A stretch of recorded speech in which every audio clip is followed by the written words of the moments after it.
evening and the morning were the sixth day. God has gotten to a place of creation that he has not stopped.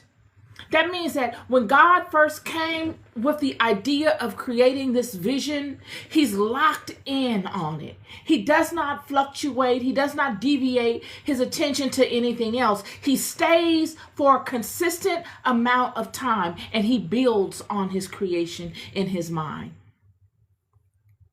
Organized thought combined with vision and feeling. When the scripture conveys that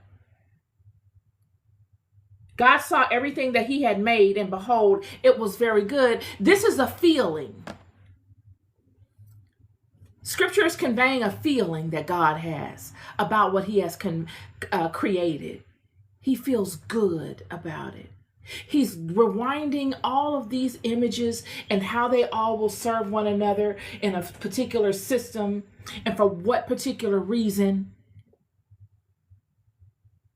And he's happy about it. You see, what God is doing in Genesis chapter 1 is pulling from pre-existing things, his knowledge of these things, his knowledge of water, his knowledge of light, his knowledge of how they all coalesce together to form things, the knowledge of the earth and what establishes it as earth.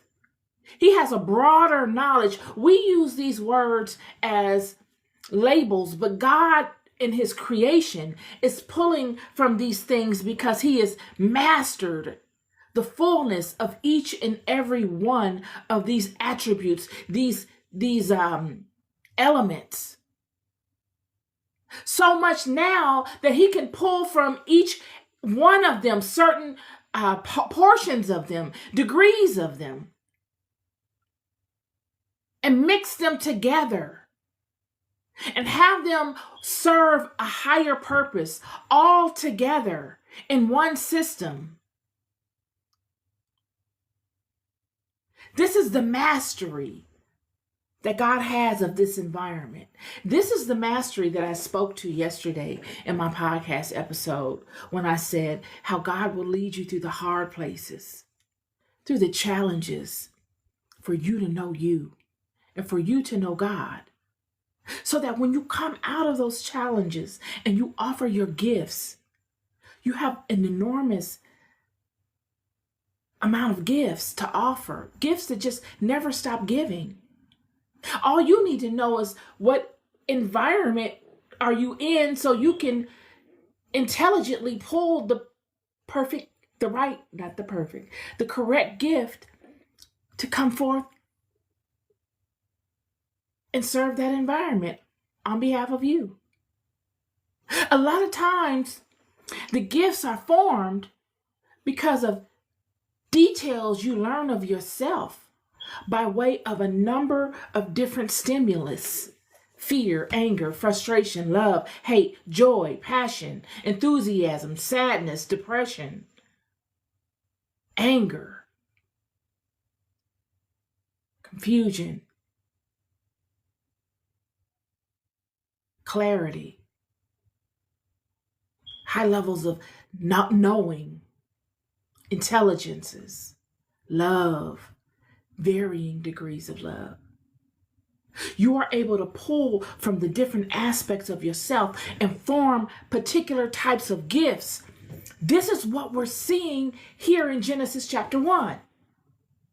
God is in creation mode, and God is pulling from pre-existing things to create something new.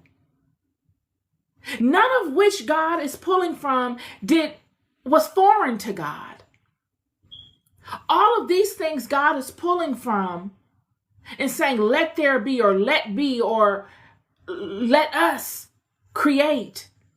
He's pulling from because he's mastered them and he knows the attributes of them and how they can serve him for the next leg of his journey, in which he is utilizing them to create a new thing for a particular end result.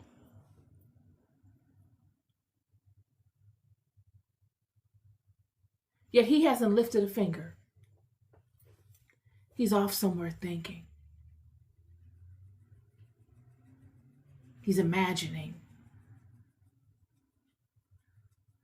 And in his imaginings, not once do we hear in Scripture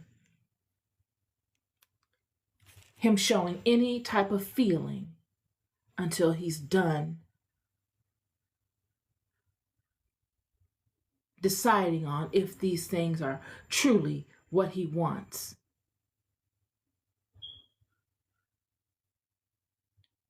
And all of his